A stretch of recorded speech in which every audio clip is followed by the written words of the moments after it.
گوشی 13C رو داریم با مشکل امرجنسی کال و نو سرویس.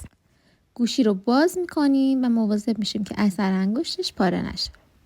اینجا هم آیسی بیس باند و آیسی RF رو داریم که برای آنتن گوشی هستش.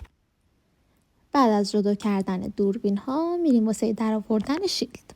کمی خمیر فلکس رو قشنگ پخش میکنیم دور شیلدمون و از این سوراخی که بهتون نشون میدم کمک میگیریم واسه بلند کردن. دمای هیتر رو میذاریم روی 380 و باد 40 و به این صورت روی آیسی بیس باند یا همون RF که توی این مدل یکی هستش میچرخونیم.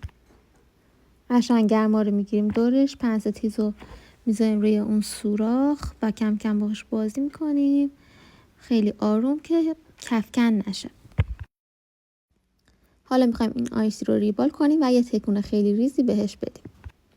کمی روغن پلکس رو روی آیسی میریزیم که زیاد شوره نکنه، بهتره از روغن فلکس بیرنگ استفاده کنید. شروع میکنیم به هیتر زدن و از پنس تیز کمک میگیریم برای تکون دادن آیسی. بعد اینکه قشنگ هیتر رو روی آیسی چرخوندین تکونش میدین در همین حدی که توی ویدیو ملاحظه میکنید. همین اندازه تکون دادن کافیه. حالا هم برد خنک میکنیم. منم مثل همیشه فوتش کردم که خنک شه، اثر انگشتم جا زدم. گوشی رو روشن میکنیم و میریم واسه تست گوشی. تادا!